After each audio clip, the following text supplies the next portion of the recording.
Okay, well, why don't we get started? Hello, everybody. Welcome to this evening's event, which is focusing on nitrogen in the food system. I'm Tara Garnett, Director of Table. For those of you who don't know, Table is a collaboration between the universities of Oxford, Wageningen, and the Swedish University of Agricultural Sciences, with more universities joining in the coming month. And Table explores issues and debates around the future of food. Tonight's panel session is the first in a series of 3 events that we're organising in the run-up to the COP. The second in the series is focusing on debates about nature-based solutions, and the third on the role of government in relation to diets and dietary shift. And you can find more details about both events and about Table as a whole.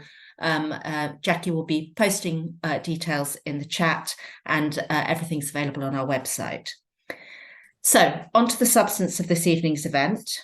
It gives me great pleasure to introduce our panellists in a moment, but I just wanted to quickly cover what we'll be looking at. We'll be looking at why nitrogen is so important when it comes to thinking about the food system, both for positive and for negative reasons. Particularly, we'll be discussing contribution nitrogen and its relationship with climate change, as well as its contribution to other environmental concerns. We'll look at the various forms in which nitrogen can be delivered and discuss their various pros and cons.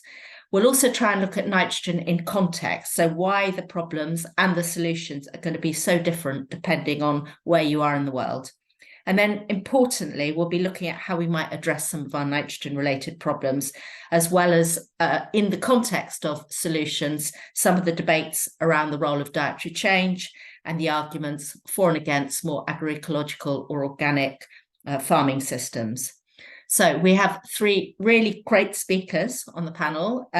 Professor Wim de Vries from Wageningen University, Dr. Rasmus Einarsson from the Swedish University of Agricultural Sciences, and Dr. Poiling Chivenge from the International Rice Research Institute, who is joining us at an ungodly hour from the Philippines. So an extra thanks there. So all details about our speakers are going to be posted. Their illustrious bios are all in the chat. To save time, I'm going to hand over to them. The format is going to be 5-minute short presentations from each of them, and then we'll open up into a panel discussion. And then in the last half hour, there'll be an audience Q&A, which will all be posted. So please make sure you post to the Q&A and not to the chat. And finally, all I need to say is that the event's being recorded and will be available to watch in the next couple of days. So that's it from me. Over to you, Rasmus, if you could share your screen. Thank you, Tara, for the introduction and for hosting this event. And thank you very much for inviting me. It's really a great pleasure.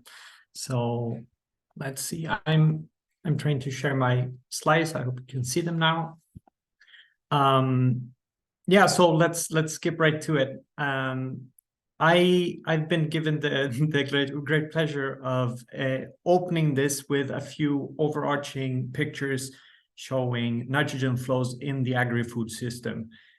Where does it come from? How does it circulate in the system? And where does it go into the environment? And then we'll hear more details on other aspects from Wim and Poiling.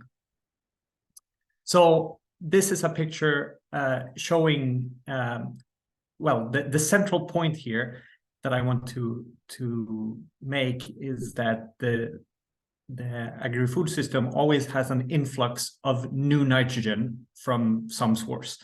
And in this case, these are fertilizers coming in from the left, but also there's biological nitrogen fixation in legumes such as clover and alfalfa and beans and lentils and so on and so forth.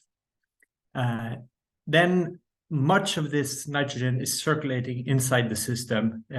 We feed a lot of the nitrogen eventually to livestock, and then a lot of that nitrogen comes back in the form of manure, which is added to crops and thus circulates around and around in the system.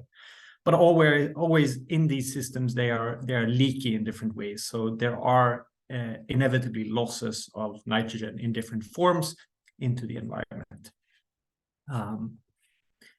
And another key point to realize is how fast and how much the global nitrogen flows in the agri-food system have changed. So this is a picture from colleagues, Luis Lazaleta and others, who have quantified nitrogen flows in the global agri-food system in 1961 on the left-hand side, and in 2009 on the right side. And this shows basically the same flows that were shown in the previous picture, but here with quantities. So the width of these arrows correspond to how much nitrogen is flowing every year through the system. And so what you can see is that between 1961 and 2009, there was almost a tenfold increase in the addition of synthetic nitrogen fertilizer into the system, and also a substantial increase in the symbiotic fixation. And this has allowed the whole circulation that we now have, and also unfortunately has allowed a much greater emission of nitrogen in different forms into the environment. And so this brings me to the last point, which is just to say that we will perhaps talk a bit extra today about nitrous oxide and its effect on the climate, but there are also many other forms of emissions of nitrogen into the environment that are having complex and many effects on our environments, and eventually also on human health and well-being broadly. But all of this somehow in some way and some quantity is necessary to produce the food that we need. So let's have a conversation around how this can be done and how it can be changed. Thank you, and I'll leave the word to the next speaker. Thank you, Rasmus. I will now share my screen and say a few words on the next topic. It's called nitrogen in the food system, and then climate impacts and shortly mitigation options. Rasmus mentioned already, nitrogen is of course needed for food production, and in this, let's say, map, they called it feast or famine even. You see the regions that are dark green where there is an excess of nitrogen, meaning that there is more nitrogen given than the crop is removing from the soil. But there are also regions where the reverse is taking place. And then you're mining the soil. And these are always also the regions where crop production is low. Not only because of nitrogen, because of other reasons as well. But if you go to the excess regions, it's not only a feast, maybe in terms of food production, but not in terms of the environment. And Rasmus mentioned already various aspects. I show this now for Europe, where they have all kinds of directives for ammonia, for nitrate, for nitrogen, and that has to do with biodiversity impacts, the bird and habitat directive, drinking water, the nitrate directive, eutrophication of surface water, the water framework directive, and the climate agreement, and that's linked to losses of nitrous oxides. Well, I focus a bit on that, and you have to be aware that on the other hand, it's not only negative what nitrogen is doing in terms of the greenhouse gas exchange, because the ammonia that's emitted is partly increasing the growth of forests. Now, this is a very complex picture, which I don't like you to remember, but only telling you that if you have agricultural inputs, it leads to direct N2O emissions, but also indirect. But that the ammonia that is emitted also causes enhanced forest growth, enhanced carbon sequestration in the soil. It affects methane. All very complex, but if you look to the global scale, and you see on the left-hand side, the nitrogen-induced nitrous oxide emissions, of course, high in the excess regions, but also occurring elsewhere. You see on the right-hand side that there is also nitrogen-induced carbon dioxide uptake, because forests have been increasing in growth the last decades. And overall, the impact you see on the right-hand side, and here you see a picture. The warming part is on the right-hand side, the cooling part is on the left-hand side. Now we can discuss that later, but I only like to show to you that it's not as simple as only nitrous oxide emissions, although agriculture also emits more, like methane. Final sheet has to do with mitigation options. And that has to say, and here I show that if you produce 100 kilograms of fertilizer, on global average, only 14 kilogram enters your mouth if it's vegetal, and it's about 4 kilograms only when you use it as when you have animal products. And you see all the losses during transport of fertilizer. Very strongly in the field, the global nitrogen use efficiency is put at about 50% only. And so from the 94, only 47 enters in the crop. There are losses during harvesting, losses during due to food waste, food losses. So what this one shows is how can you reduce all these losses, partly by dietary change. So using less animal products and more vegetal, reducing the food waste, increased recycling of not only manure, which you see here at the bottom. To give you one example, in China, only 40% of the manure is recycled, but also human waste and also crop residues. And last part, of course, improved farm management. And that's the part where the next speaker, Pauline, will take over. And I'd like to give the floor to her now. Thank you, Wim. Tara, please go ahead and share the slide. I will share the screen. Okay.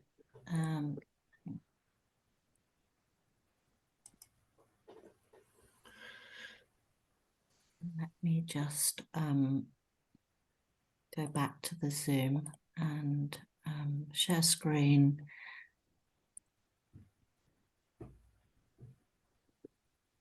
Can you see that? Yes. Great. Thank you. Maybe you can make it bigger. Yes, I will do my best. There we are. Okay, thank you. Greetings, everyone. I'm now going to talk about too much and not enough, the two scenarios that we have in the world, focusing on nitrogen in smallholder farming systems. Next, please, Tara. So Wim already showed the picture, the global distribution of nitrogen use in the different regions. Here I'm showing a study that was done recently by some authors, Smerald and others, which shows a baseline scenario of 2015 that shows low nitrogen usage in some regions like Africa and South America, and high nitrogen usage in some parts of the world like East Asia and some parts in Europe and North America. But with that, you also see the distribution of food production is higher in those regions that use high nitrogen fertilizer. So in their simulation, they predicted that if there's a redistribution of fertilizer in the world, and we reduce the nitrogen fertilizer used by 32%, there is maintenance of the same level of food production in the world. So this is the B scenario, which results in low emissions. But if we look at a scenario where we are responding to the increase in population, which means that we have greater demand for food, we have a scenario where with the same amount of fertilizer used, but redistributed across the world in regions where there's current low use of nitrogen fertilizer, they receive more fertilizer, like sub-Saharan Africa. We see that the yields can be increased by about 15%, which means that the current fertilizer use is enough to increase our food production. We just need to redistribute it to regions where there's low use. But in both the regions where there's high use and low use, we need to have appropriate use of fertilizers. And in the next slide, I'll show an example of some of one technology that has been used to use nitrogen fertilizer appropriately. It's called site-specific nutrient management technology, which takes into consideration our target yield, the target yield of a crop. In this case, we can take rice as an example, which is determined by the climate for where you are growing the rice. It's also determined by the genetics of the crop. That is the variety that you're growing. And then you need to take into consideration what is in the soil, or what is supplied by other, what we can call indigenous nutrient supply, maybe from irrigation water, from crop residues, if you're returning the crop residues to the soil, what is coming from the soil, what is coming from manure or other organic sources, if you're using those organic manures. And then knowing the target yield, you know the nitrogen that is needed to reach that target yield. And knowing what is in the soil, you can make up the deficit by supplying the fertilizer that is needed. So you determine the rate of nitrogen that is needed. But with that, you also adjust the timing of application so that you apply the nitrogen fertilizer during peak demand of the nitrogen, so that you increase the synchrony between demand and supply of the nitrogen fertilizer. Next, please. So we did a synthesis of studies that were published across Asia and Africa. We had 61 papers in this study looking at comparing the site-specific nutrient management practice to the farmer practice. What we see on the left side of the figure is that for rice, wheat, and maize, we see an increase in grain yield across the three main cereals in the world, but the total fertilizer cost is maintained the same, or it's reduced, except for wheat. But we see that the profit in terms of the gross return and gross return above fertilizer use is higher for all the three crops when we compare with the farmer practice. And when we go to the right side of the figure, you see that in terms of the nitrogen rate, it's reduced in all cases with the three cereals, which means that you're getting higher yield with about 20 kilograms less nitrogen per hectare. And this nitrogen is applied in more splits. You apply it at the appropriate time, as I mentioned, the split and the timing of nitrogen application. And as a result, we see that we have greater nitrogen use efficiency, which is a measure of loss of nitrogen from the environment. So here we used two parameters: agronomic nitrogen use efficiency and partial factor of productivity of nitrogen. So both of them show that nitrogen use efficiency is greater with an appropriately technology that can increase fertilizer use and yields. If you go to the next slide. So I mentioned that we did the studies were in Asia and Africa. So we separated the different regions because, as we saw in the slide I started with, we have differential use of fertilizers.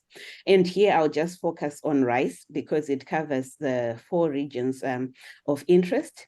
You will see on the left, which is the middle figure, on the left, it shows increase in terms of grain yield.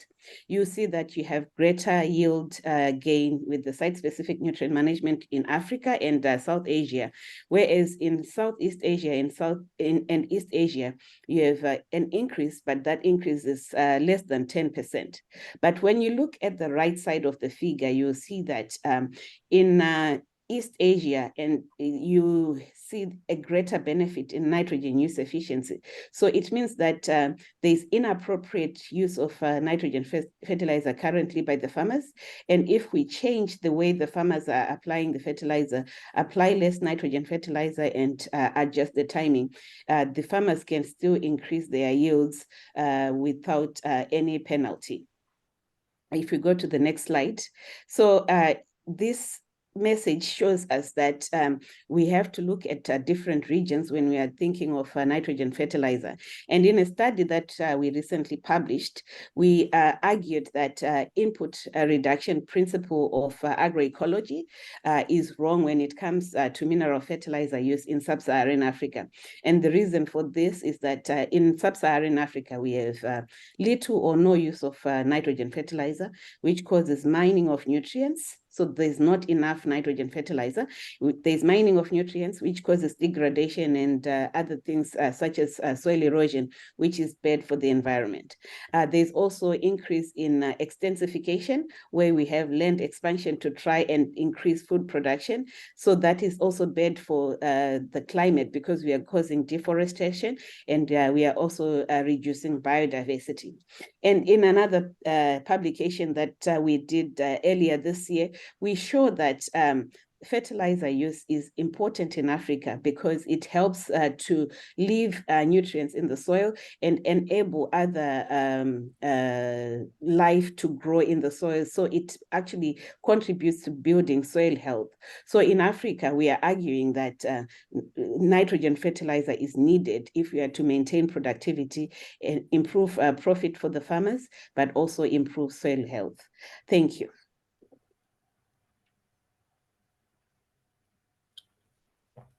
Thank you, Rasmus, Wim, and Pauline. That was really useful. So I'm going to launch in with a set of connected questions that I hope will kick off the discussion. So I think my first question is really just a sort of a zooming out type question. If one of you could just make really, really clear the connection for those who aren't perhaps as sort of technically expert, the connection between nitrogen and the questions about feeding the world and its role in the food system. But connected to that, the kind of clustered questions that are part of that is a question about the benefits and disbenefits of different forms of nitrogen. I mean, you've all made the point both about the increase in mineral fertilizer use globally over the last few decades, but also you've made a case for its use. And so I was hoping you'd untangle that a little bit, because is nitrogen just nitrogen, regardless of the form in which it's delivered? And then I think perhaps connected to that, could you try and explain the difference a bit more between what we might call new nitrogen in the system and nitrogen that is recycled? And again, show how that applies to a context like sub-Saharan Africa on the one hand, and perhaps Southeast Asia or indeed the Netherlands on the other hand, which have a very different kind of baseline of nutrient availability. So lots and lots of questions. And of course, the inevitable question about soil health will come up as well. So perhaps one of you could kick off. Maybe since Pauline started on that, I might give a kick-off, because when this planetary boundaries for nitrogen started, one of the big criticisms of people was, even almost irritations by people, was, do these people not think about food production? And I then wrote, and do they not think about spatial variations? Now, to start with food production, one of the main things of nitrogen is it's a very peculiar element. It's completely different from all the other ones. Soil fertility, normally before, let's say, the invention of fertilizer production by nitrogen, was completely available depending on the nitrogen that came in by fixation, like Rasmus told, clovers, beans. And before it was, say, transferred from N2 in the atmosphere to a form that the plant could take, there is no nitrogen in minerals. Let's say minerals contain phosphorus, they contain calcium, they contain magnesium, potassium, and weathering of those minerals lead to nutrients for the plant, but there are hardly nitrogen-bearing minerals. So all food production until 1900 was completely dependent on the nitrogen by a little bit from the air, and the rest was coming in from extra, like Rasmus said, extra from the. Of course, you could recycle it from another place. What they did in the Netherlands, they took it from heathlands and brought it to croplands, only to fertilize the soil. But since it is inevitably lost, there is inevitably also in the Middle Ages, there was ammonia emissions, there was nitrate leaching, there was N2O emissions. You have to bring it in because recycling does not, let's say, bring that extra nitrogen in. And if you calculate how much you have to bring in, you can simply start by saying, okay, 8 million people each needs about 3 kilograms of nitrogen per year. That's so many 8 billion of 10 times 3 kilograms. So many kilograms has to be produced. That's so much food. There are some inevitable losses. Even if you do it as good as Pauline told, all these increases, then you have still losses, and that loss has to be supplied by extra nitrogen.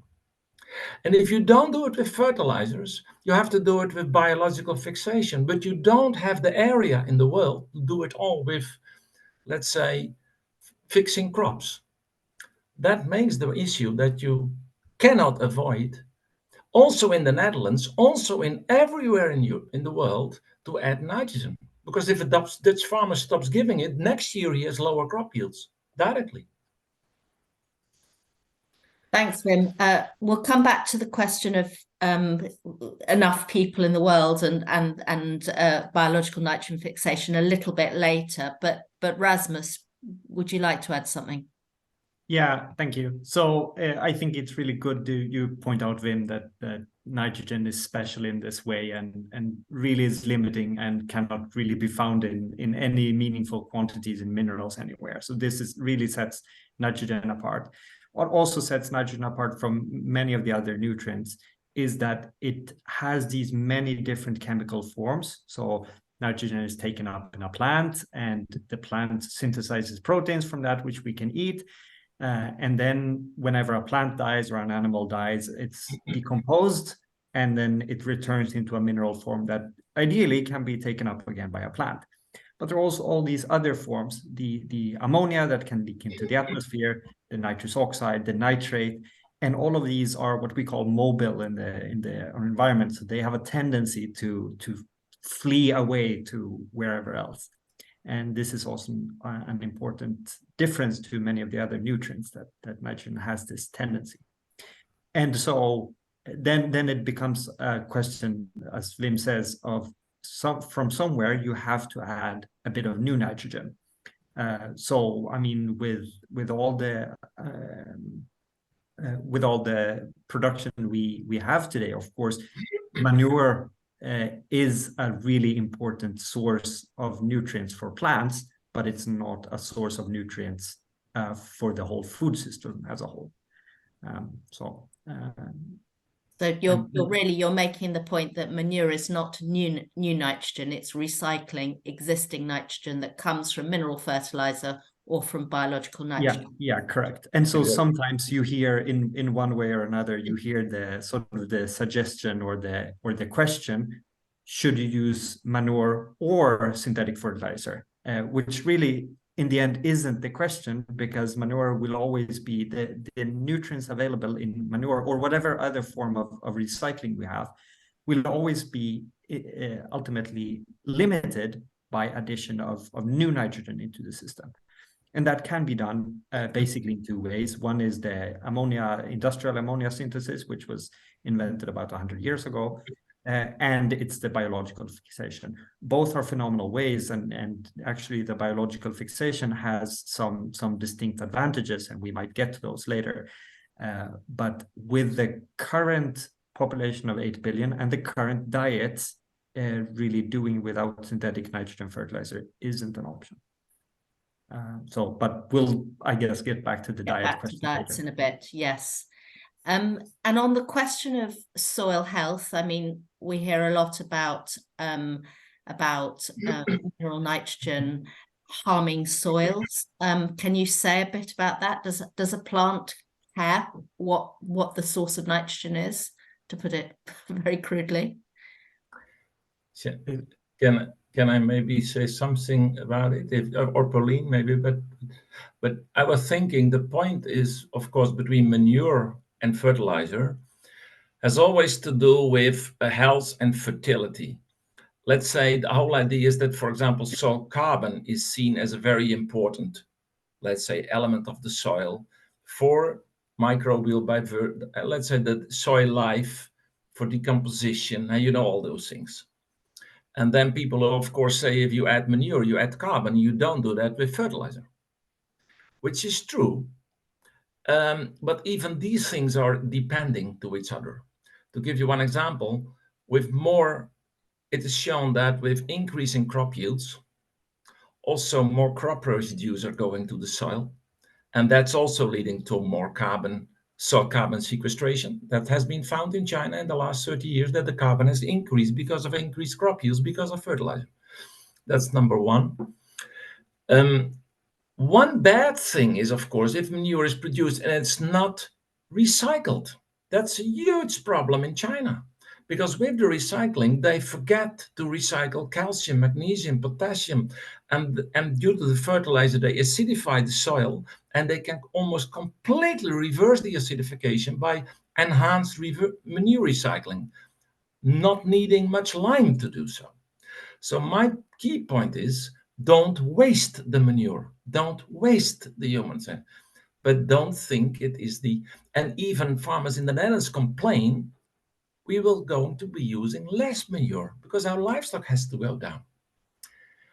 But to be extremely honest, in our country, limitations of carbon is not an issue. It's an issue in, for example, Mediterranean Europe. It's an issue in China with less than 1% of carbon. There it's really important. But in parts of the world, it's less important. Pauline, could you say a bit about the sub-Saharan African context when it comes to sort of organic matter in soils? Okay. Thank you. I wanted to emphasize that, recycling is really important. We really have to recycle the nutrients so that we try and close the loop of nitrogen as much as possible. But it is inevitable that we have to add nitrogen fertilizers. So in Africa, some of our research in the earlier part of the decade has been focusing on combining organic and mineral nutrient sources, because in sub-Saharan Africa, the farmers, they don't have enough livestock or enough residues to supply the needed nutrients by the crop. They also don't have enough of the nitrogen fertilizer to apply it alone. So we have been doing research on combining organic and mineral nutrient sources. And we've seen that you actually get synergistic linkages between the two nutrient sources. You increase crop yields compared to adding either the manure or the nitrogen fertilizer alone.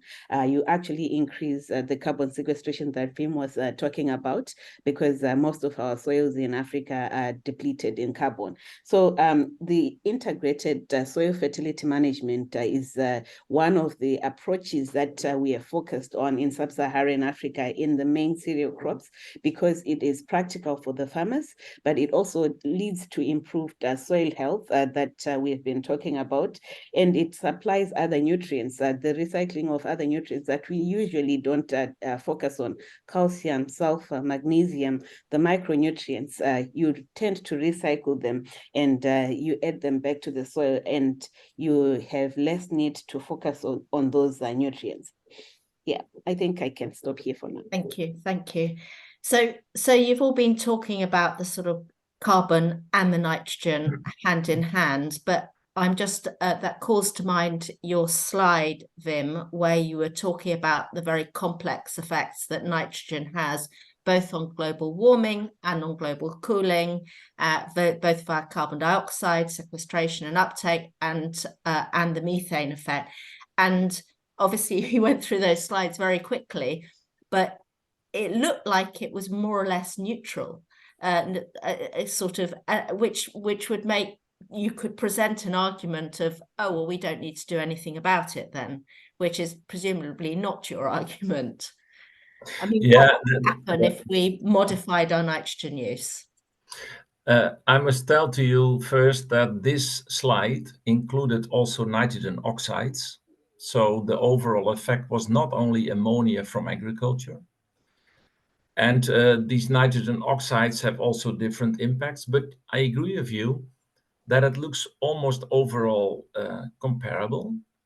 One of the arguments to still be concerned only on nitrogen is, of course, that enhancing effect of nitrogen on tree growth is not an always ongoing effect.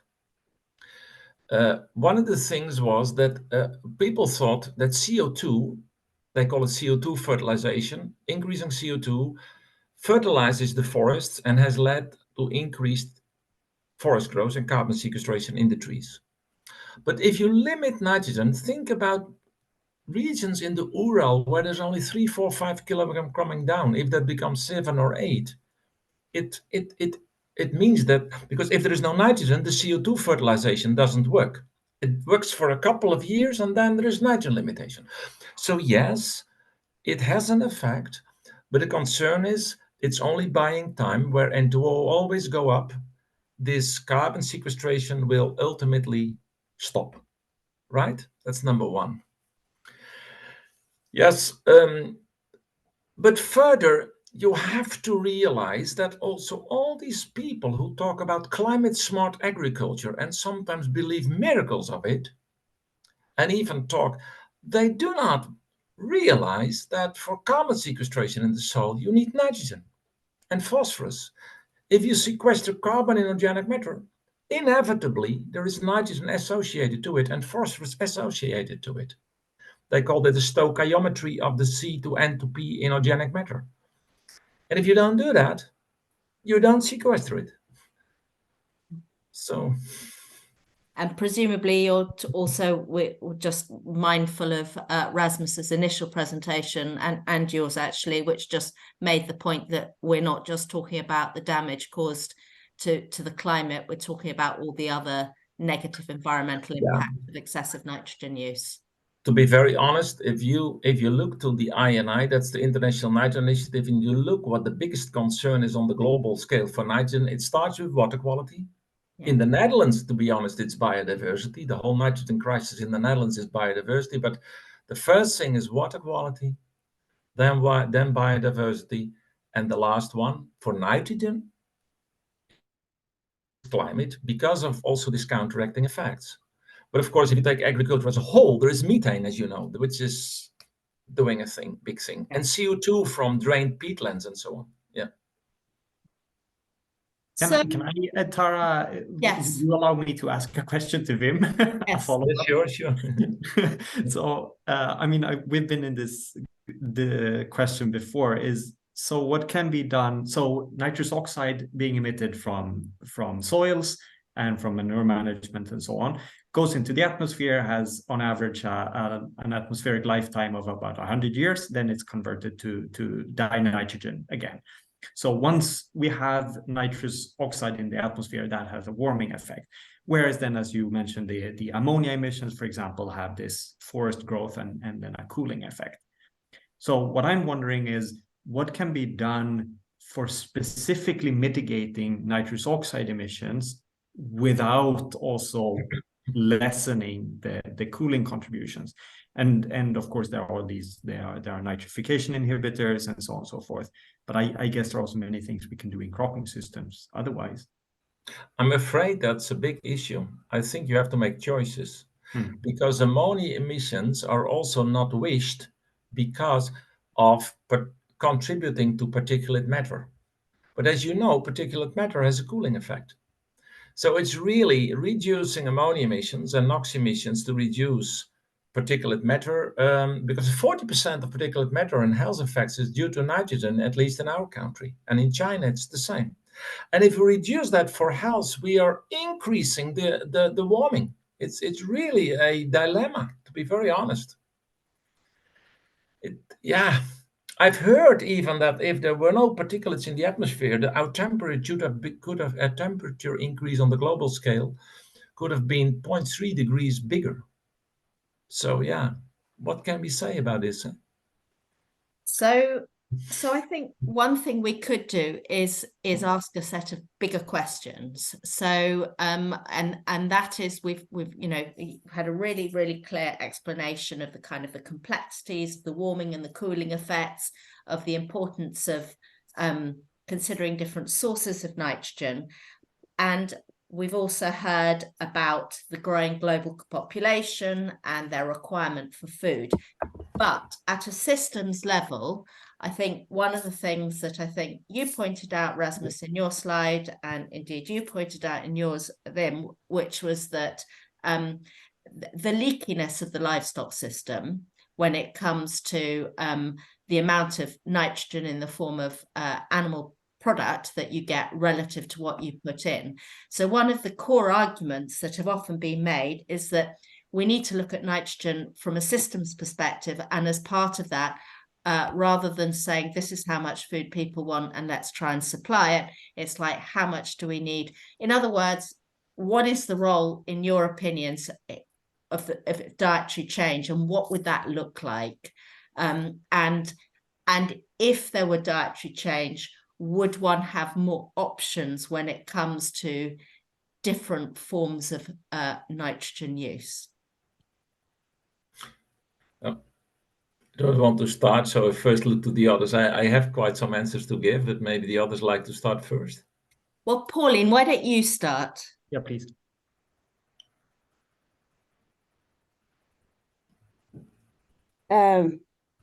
I'll be honest, I missed part of your question, so I will let Rasmus go ahead. Okay, and go for it, Rasmus. Yeah, thanks. Yeah, so I think what's crucial to understand is that livestock has always had in agriculture a role, and very likely will always have. First of all, I just want to make clear that I don't really see it as an interesting discussion. Should we have livestock or not? But really, the question is about quantities. Is the interesting question. And then now there's a large and growing body of research indicating pretty clearly that reaching agreed environmental targets, that includes climate, but also others, so biodiversity and water quality and so on and so forth. Doing that, reaching agreed targets everywhere on the planet is simply not possible with the amount of animal source food that we're currently consuming globally. And so it looks like some kind of reduction will be necessary. And then I think the really interesting question, sort of, if you want to make decisions, is to think about where do livestock have multiple benefits in the food system, both in producing good nutritious foods that people like, but also perhaps where do they use lands that cannot be used for much else. So of course we have around 3 billion hectares of permanent grasslands in the world, which are practically only useful for growing, for pastures and meadows for ruminant livestock mostly. And then so ruminant livestock then fill a double role as a nutrient recycler, as making use of pastures and producing food. So that becomes interesting. Whereas monogastric animals, well, they are much more efficient in transforming agricultural products, so crop products, into eggs and meat. But they are in much more direct competition with humans for food. And this is the topics that table has touched on many times. So I think that's the sort of discussion that one needs to have.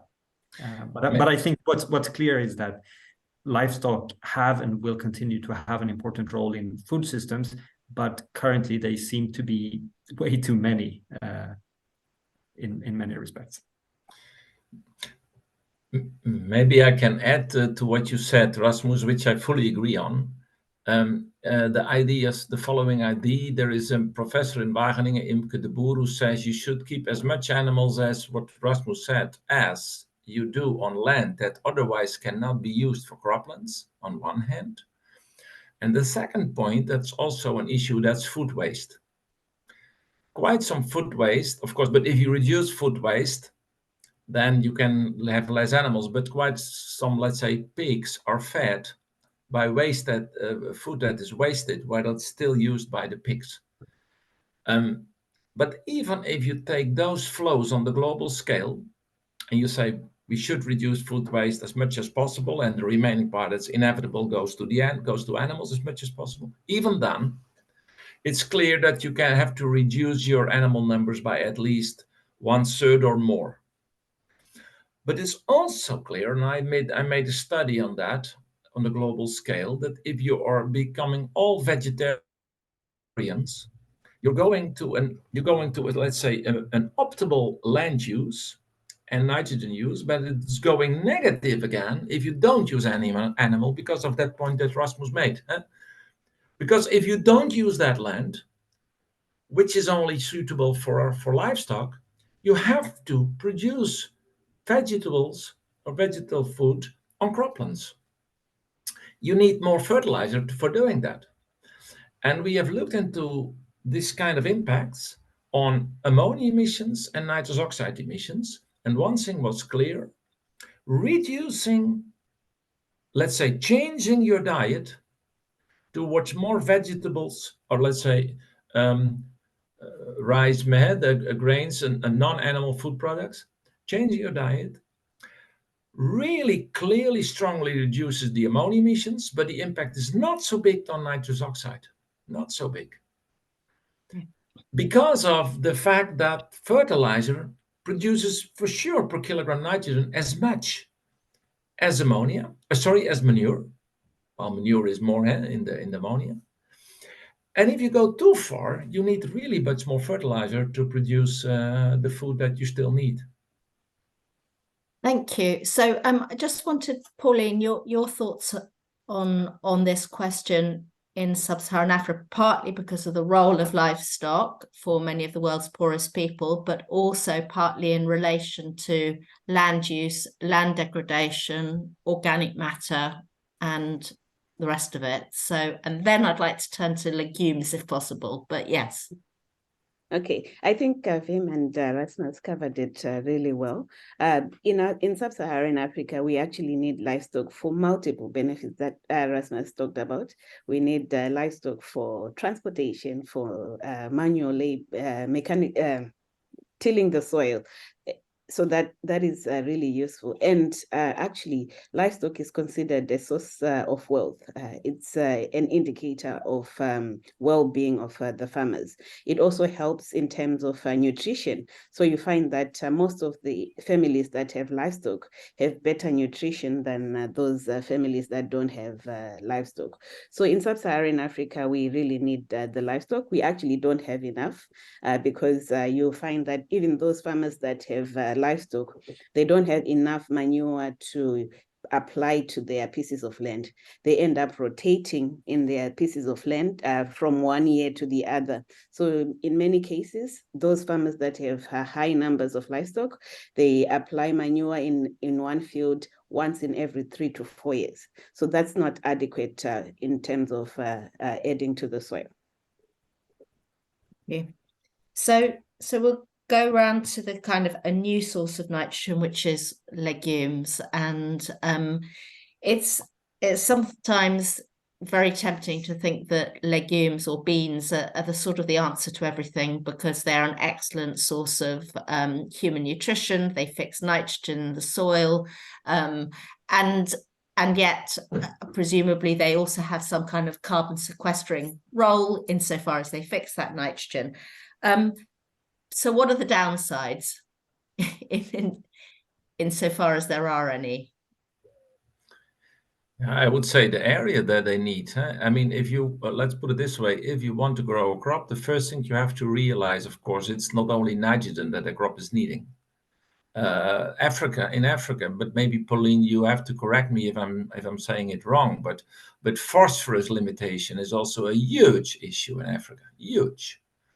And NPK is the standard stuff, but I think even other minor elements.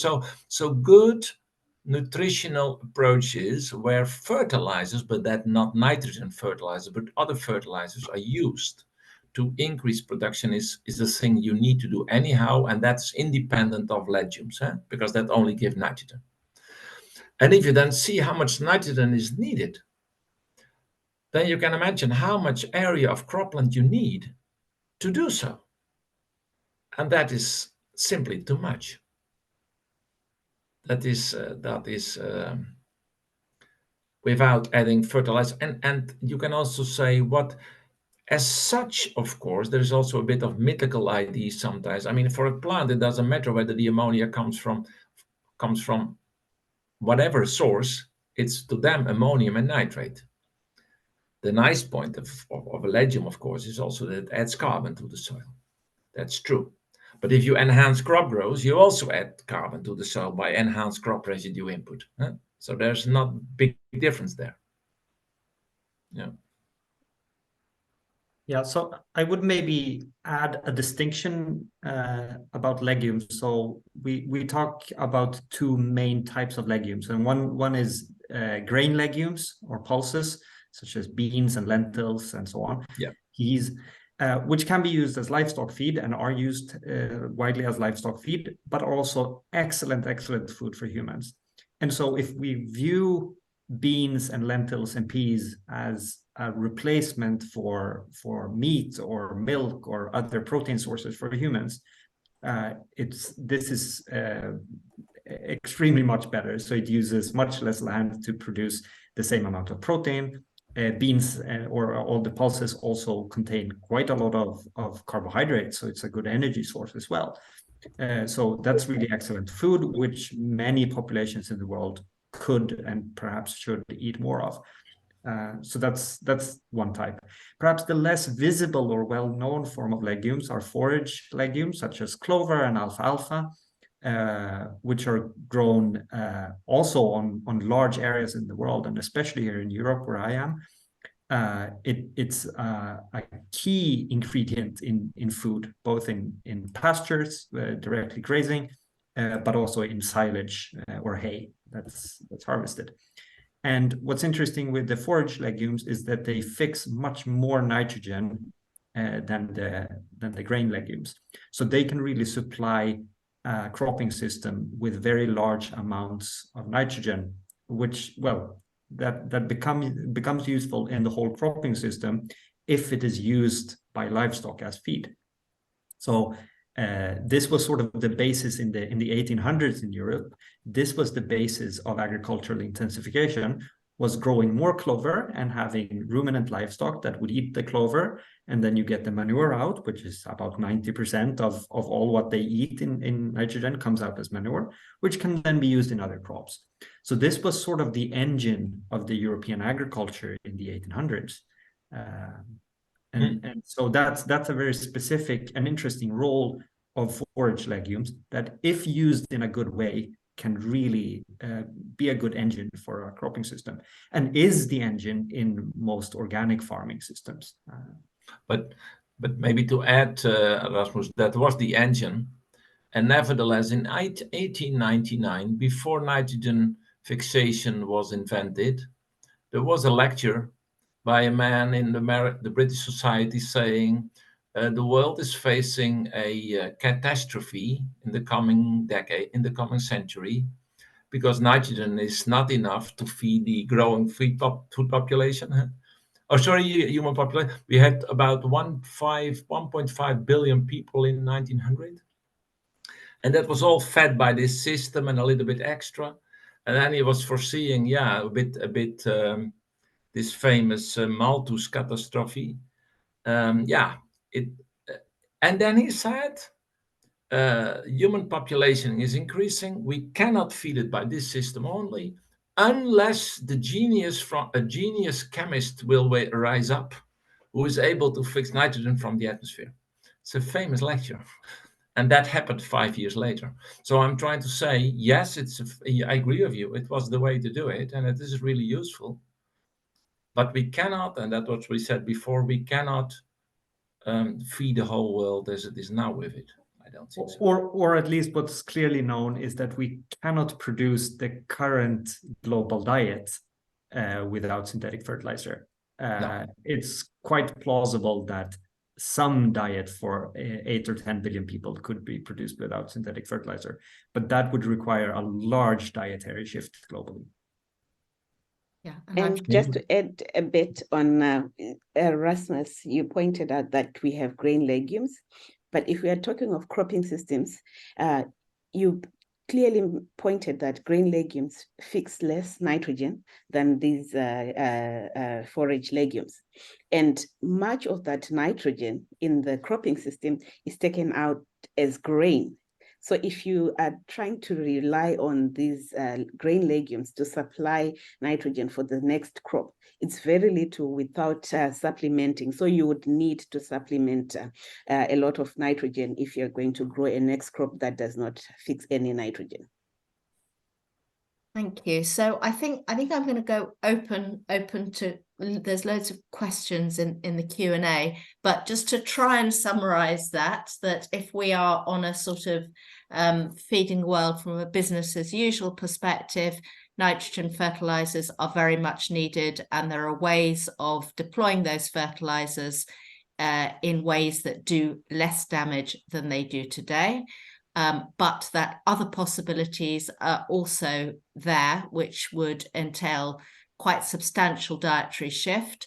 And in that scenario, you might be able to see a world in which you weren't using nitrogen fertilizers, or you were using substantially fewer, but that would require quite a reconfiguration of both our eating habits, but also land use. So I think that's where the debate seems to be at the moment, if I'm not wrong. So just randomly picking one of the many questions that have come up from a Heidi Zamzo, who is asking, what might be the trade-offs or considerations between trying to improve nitrogen efficiency in crops like rice versus focusing efforts on diversifying to crops which might be more adaptive or sustainable, e.g. in terms of water use, and perhaps more nutrient dense as well, for example, higher in protein?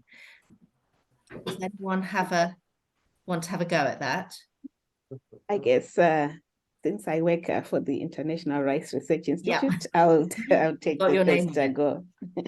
All right. So yeah, so inevitably in many systems in Asia, we have seen shifts in terms of rice monocropping towards diversifying rice with other crops.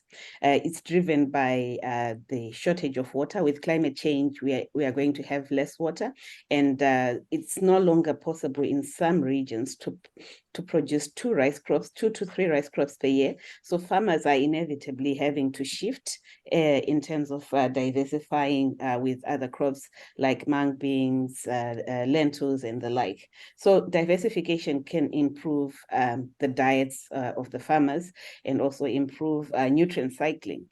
But there is a caveat there, because in one long-term experiment that we have done in Erie, we have I think it's more than 50 years now, a long-term experiment which has shown that when we change from continuous rice cropping to diversified cropping system, you change the biochemistry of the soil. So in a continuous rice, you tend to maintain soil organic carbon. We are talking about the carbon trade-offs here. But when you diversify, because you introduce an aerobic phase in the system, you tend to enhance the decomposition of the organic matter that is there in the rice system, where under anaerobic conditions, you have anaerobic decomposition, which means less carbon is lost from the environment. Although we have high methane emissions under rice cropping, but in terms of soil organic carbon sequestration, you actually tend to reduce the carbon when you diversify. But inevitably farmers are shifting towards diversifying their cropping systems, but you also find other areas where it's not really possible to grow other crops because there's flooding that is continuous, there's continuous inundation. So in those areas, it's important that you can continue growing the rice. Yeah, thank you. Maybe I can make a slightly different tack of an answer. So Heidi's question and nicely, I think, points to a need for a systems perspective. And so there's always this risk if, as a specialist, one works very hard on optimizing one part of the system, that the system as a whole, that in this case, the food system, doesn't become better. Because it's interactive, and also today we've only been talking about nitrogen, but of course there are also other things like water, and there are many components to nutrition and food culture and so on and so forth. And so it's important to look at all these different things. So that's a very good point made by Heidi's question. That said, it's not necessary to do one or the other to diversify or to improve the components of the system, but really both can be done. So whatever crops we have, there's always room for breeding and finding new ways of growing crops and so on and so forth. So yeah, maybe it's a cliche answer, but I actually think it's important to do both. Agree. Have another question, an anonymous person asking about human waste. Is that healthy to apply as fertilizers? Yes. Yes. Next question. No, No. of course, it's complex, and also in much of the world today, the ideal solution for human waste is to have a wastewater system where all kinds of human waste and also some industrial waste and other wastes are being mixed into, frankly, a toxic soup containing residues of medical drugs, Exactly. heavy metals, other contaminants, and so on and so forth. And then there's, of course, always a microbial sanitation issue. So how do you treat and how do you recirculate human waste and so on and so forth? But the reason I say yes is that there are lots of good technologies to do this. What we have is really a huge technical lock-in. So a system that we've built for, in many countries, 100 years or more, which is very, very expensive to change. But the technologies and the knowledge really is there to recycle much more of the nutrients in human excrement. Maybe I can add to Rasmus that there's also policy that has to be changed sometimes in this context. I agree with the medical stuff. Of course, you have to really get rid of this. But if you look to heavy metals, sometimes it has been so that metals that were, to give you one example, that was not human waste, but even metals, there was, let's say, composts coming from heathlands could not be used in agriculture because it had been accumulating from deposition in a small layer, right? The same deposition is coming, of course, on the cropland, the same deposition, but only there was concentrated, and then it was not allowed. Well, sometimes you see that there is an overdoing at certain legislation, which makes it quite hard, because then you have to remove all those small quantities of metals. So I would say it's a combination of what you said, Rasmus, and sometimes also alleviation of some rather irrelevant policies to improve it. Yeah. And we need social scientists to work with the population for them to accept food that is produced from human waste, because Right. our perception is that food waste is dirty and cannot be used to produce what we eat. Exactly. That's a very important point. I mean, as a matter of interest, just from a kind of doing the sums point of view, do you have any idea what percentage of global mineral fertilizer use could be reduced as a result of if human, I mean, that's probably a non-question because there are so many variables. No, but depends on the type of fertilizer. We are talking here on nitrogen now, eh? Yes, of course. But Yeah. but if we talk on phosphorus, I can tell you that in China, I think the fertilizer of phosphorus can be reduced close to 100%. Right. Okay. If they would really, my impression is that if they would really recirculate all the manure, only the manure, we're not even talking about human waste, it's likely because they've increased the phosphorus status in the last 30 years so strongly that the status of the soil is almost, in most cases, enough, which means you can do what they call balanced fertilization. For phosphorus, you can 100% effective.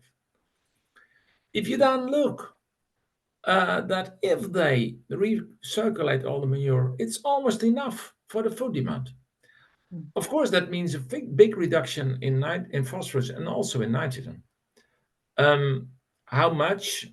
Well, yeah, you can make in this whole food chain. You see that was also a point I think that Rasmus made. If you look to the whole food chain, from 100 kilogram fertilizer towards what ultimately comes into the mouth, you have to make all the parts of the food chain. You have to improve the food waste, the recycling, the management that Pauline was discussing, all these things. Then maybe overall we could reduce by 40-50%, but I don't think it will be really more. Then you have to make tremendous efforts to do that. Yeah, just to say quantitatively about nitrogen, I think that the nitrogen, if I recall correctly, these numbers, the nitrogen contained in human waste is about 1/4 to 1/3 of the total global synthetic fertilizer use. Yeah. So it's a very substantial quantity, but as we talked about, it's not so easy to transform the system to actually reuse that. And it also doesn't guarantee that emissions will be much smaller. It depends on what that wastewater system looks like and so on. Yeah. Okay. But I was also talking about the recycling of the manure that's still not done. So it was the combination where I came to 50%, but at Yes. maximum. Yeah. Very good point. Thanks. Yeah.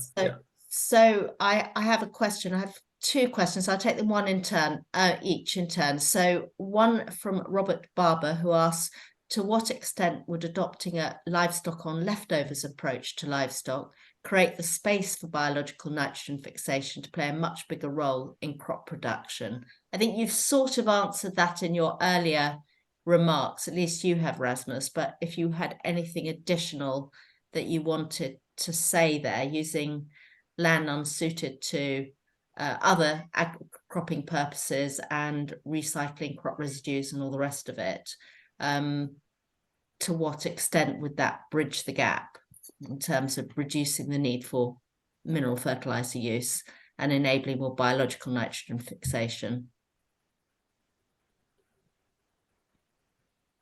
Should I or someone else wants to Anyone, yes. Pauline, Yeah. please. Yeah, I think we discussed already quite a lot on it. What if it has to do with this whole thing of what if we recycle more? Yeah, we talked about the human waste, about the manure. What if we bring leftover food waste to animals, which means that we need less food to produce because we use the food waste. It's not only bringing it back to the land, but also bringing it to the animals itself, right? Okay. And how much can we then with biological fixation feed? Yeah. Well, of course you can bring things back, but if you look to all the inevitable losses and all the, let's say, challenges to do this with the socioeconomic aspects. To give you one example, Pauline talked about the point people are not willing to use waste because they think it's not healthy and whatever. If I go to the Netherlands, maybe people do not think that, but the farmers are not willing to accept it. at the moment. Not only because of the medical, it's not only for them. If you have in these countries where you have high yielding, high crop yields, right? Then it's not only about the point of heavy metals in it or medical aspects. They do not use they do not know the composition of the. They want to know exactly what the composition is because they are so precisely fertilizing their crops for NPK, calcium, magnesium, sulfur, blah blah blah, all 12, that everything that comes in that's not precisely determined, they're not so, and they do not know exactly the efficiencies, and it's coming available during decomposition. How much is that? They want to know quite some information on it before they're using it. We know that. So that's where I'm only like to say that you have a lot of barriers that you have to take into account depending on the region of the world where you are, which always makes it that don't count yourself too rich on all those points. I mean, you can calculate the maximum possibility, but the reality is always less. So I have a question here. It's another anonymous question. This is moving on to policy. Are we expecting any initiatives during COP28 to reduce nitrogen pollution, or presumably nitrous oxide emissions, and the dependence on fossil fuel-based fertilizers? So that was a question. Does anyone have any inklings? I'm not sure. Yes, I think. I mean, let's put it this way clearly. It's clear that climate smart agriculture implies not only carbon sequestration. If I look to Europe, they even say agriculture has to reduce its greenhouse gas emissions most likely by 50%, because 100% is impossible. That's the idea. And that's then N2O and methane, etc.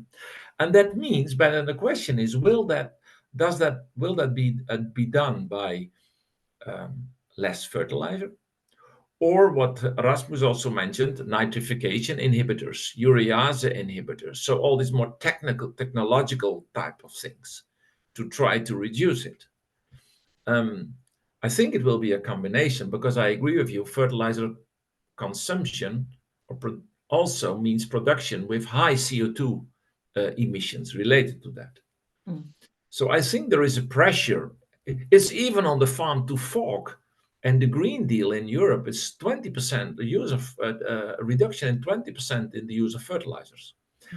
And if we increase our nitrogen use efficiency, and now I come to the point, I think what Pauline also presented in her presentation, if we increase our nitrogen use efficiency, we can reconcile food production with a lower nitrogen fertilizer input. And if that's lower, you reduce also the N2O emissions. So I think the crux is specifically increasing the nitrogen use efficiency and thus using less fertilizer for the same production. So on that, can you say a little bit about, can somebody speak to the question of these techno fixes? What's out there? What's on the market? What are your thoughts on them? How much is reality and how much is hype? I can just add one small point. I think we need a combination of improved management practices across the globe to enhance the nitrogen use efficiency. But we also need to tend to the industry, because I think the fertilizers that have been produced have maintained the same nitrogen use efficiency. So the industry can actually help us by producing fertilizers that enhance nitrogen use efficiency. Of course, we've talked about some of the innovations through nitrification inhibitors, nano-coated urea. Those have helped, but I'm sure there are probably other advances that can be made in the industry that can enhance the use of our fertilizers. Yeah, I think there's of course always a strong incentive for hype, for overselling things, because if there's a solution for a prioritized problem and your solution is something you can sell, of course you have good incentives to make it very big, and perhaps to make promises that you cannot hold, because you can always sell what's basically snake oil for a few years. Now, that said, there are a number of technologies that are not snake oil. And so I think there's a credible case for really introducing perhaps policy support and so on and so forth for some of the technical solutions. But you really have to vet them carefully, because of course there's someone at the other end who's willing to make money off of this. And then I would also like to say in this context that there are many sort of low technology things that no one will make a lot of money from, you know, in the chemical industry, that you can do to save a lot of nitrogen. These are the things that Wim and Pauline have been talking about balanced fertilization and so on and so forth. Actually, just putting a lid, making sure you have a lid on your manure storage can save a lot of nitrogen that would otherwise be lost to the atmosphere as ammonia. But then, you know, there isn't this big lobby of manure storage lid sellers who will make billions from that. So there's also many cheap things that can be done, and there we really need lots of boring government policy really to just mandate that these technologies be used. Yeah. So I have a question here about polyculture systems, potentially including agroforestry. Might they help with the high land use of legumes for biological nitrogen fixation by using the same land for both nitrogen fixation and for ongoing food production? Yeah, it's the famous question of land sharing and land sparing, I think, you know. Yes, it is, yes. Yeah.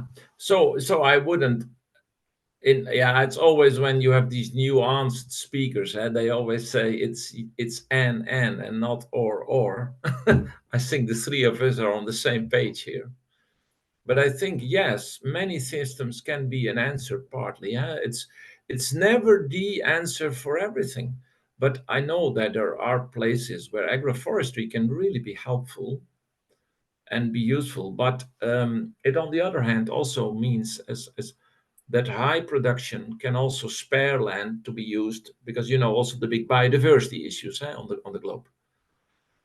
So, but it's true, there are forests who fix nitrogen quite strongly, and they can provide shade for the animals. These things and they can provide nuts, and you have those combinations. But generally, in the more wealthy countries, it is quite hard to get a living out of it, to be honest. So I'm not sure, Pauline, how that is in Africa, but I know that in our country it will be limited people who are going to do it. I think it's smallholder farming systems. Polycultures are possible because the operations are more manual. But if you're talking about efficiency in a large-scale setup, and you have a polyculture intercropping, for example, you now need to start thinking about having equipment that can separate the different crops during harvesting. Have we reached that stage yet? All the other different operations, the time to maturity varies between different crops. So one crop matures before the other. How do you handle the operation? So in large-scale systems, it might not be as possible, whereas in smallholder farming systems, because they already have limited land, it is possible, and it can actually improve the surface cover, and reduce erosion, and also reduce the weed infestation. So it depends on the context that we are talking about. Yeah, my position would be, so I think what Wim and Pauline say raises an important distinction between what's good in some way to do for the environment, for livelihoods, for human health, etc., versus what is profitable to do. And I think, like Wim, that many of these polyculture systems, however interesting, are just nowhere near being profitable in industrialized countries. This is not to say that they could not be useful and could not be preferable. They might be. I think that polyculture systems are severely under-researched in industrial settings, and actually perhaps new ways of doing it in a profitable way could be found using modern machinery, AI technology, digitalization, and so on and so forth, to do the things that would otherwise be done with lots of manual labor. So I think there's really an opportunity to do interesting research and innovation in that space. But to be honest, we just really don't know in industrialized settings because so few are doing it. Agree. Okay. Agree. So changing tack, this is about prices. So there's a question here from Michelle Felton who asks, how did the very large fertilizer price increases last year impact nitrogen application rates and grain yields in each of the regions discussed? Netherlands, Southeast Asia, Sub-Saharan Africa. Yeah. Yeah. I can speak for Sub-Saharan Africa. Yes. Because we actually did a survey in Morocco, Ghana, and Kenya, where we asked smallholder farmers if they had changed their practices following the price increases. You know, in Africa, we have had, without the pandemic, the fertilizer prices are already very high. So fertilizer use is low. And add to that the higher cost, which the farmers have expressed that there is a higher cost that they have seen with the pandemic and also with the geopolitical disruptions in the fertilizer supply. And farmers have adopted practices that reduce the fertilizer application because they cannot afford it. And it's also affected the access. If the fertilizer was accessible more locally, but because of this shift in terms of the prices, the farmers at the local level don't necessarily have access. And inevitably, that has affected their yields. They have seen a drop in the crop yields because they have used less fertilizers. Yeah, I don't have all the data on what's happened in more industrial countries, but overall my impression is that the short-term response is not to reduce fertilizer use massively when prices increase, but rather that the prices of the products increase. So this is what we've seen very broadly, well, globally, is that producer prices of cereals and other staples have increased to roughly match the cost increases in the production. But I think, to be honest, Rasmus, but I don't have the effect on the crop yields, but I think that in our country, the fertilizer use has reduced because of fertilizer prices. Oh yes, it has been reduced some, but it's certainly not reduced, you know, by as much as the prices have gone up. Oh, no. So, no, you know, the question was in economic jargon, you would say that the price or the demand elasticity is very low. So at least on the short term, farmers use almost as much fertilizer as they would, even if the prices increase by a factor of 2 or 3 as they did for a short while. Because I think, but the question was also, of course, also when they did reduce it, was there an impact on the crop yields? And I don't have the recent data on it, but I don't think at the moment. That's what you also see. You have these famous things that you have when you do not use nitrogen. In those countries where a lot of nitrogen is used, like in our country, there's a big intercept. So to say, if you give nothing, there is still 50% of the crop yield because of the unavailability. Of course, if you don't do that in Africa, where the intercept is much lower. So I think there might be 10% less use of it. It might be, but I don't think there will be big impacts on the crop yield. But I don't have the data, to be honest. Yeah. If it was, I would have seen it, I think. Yeah, exactly. Then we would know. And then we would know. Yeah, also a related reason is that the last few kilograms of nitrogen or other fertilizer used in a crop has a relatively small effect on the yields. Exactly. So it might be economically optimal for the farmer to add those last few kilograms, but removing them, removing the last percent does much less than a percent to the crop yield. Exactly. True. So I'm aware we're running out of time. We're down to the last 5 minutes. So I'm going to ask a question that is a little bit open-ended, and it's about the future. So, so my question to you all is, what do you think the future holds when it comes to trends in fertilizer use over the next 10, maybe 20 years? And related to that, what would you like to see? What would be a good way forward from a more sort of global systems perspective for nitrogen and indeed fertilizer use? So whoever wants to go first, just keep it to kind of a minute or so at the most. Very short, I would stress what Pauline started with, this redistribution of nitrogen and phosphorus use over the globe. And I also think it will happen. I was advising Fertilizer Europe about what do you expect in the coming decades. For sure, less fertilizer use in China. Not only nitrogen, but for sure less fertilizer. They are aware, they are very well aware that they are using too much, that they are not recycling enough. That's number one. And hopefully more use of it in sub-Saharan Africa. But of course, there I would say that the challenges are even bigger than reducing it in China. That's my big concern. That's my concern. Not the reduction in the areas where it is, but the bringing it to the places where it's needed. But that's what I expect. Precisely, Wim. I think we need a drastic shift in policies in Africa to have that shift where we are increasing fertilizer use. It's not that there's no recognition that more fertilizers are needed. In fact, next month in Nairobi, we have Africa Union Fertilizer and Soil Health Summit, which is trying to look at promoting fertilizer use in sub-Saharan Africa.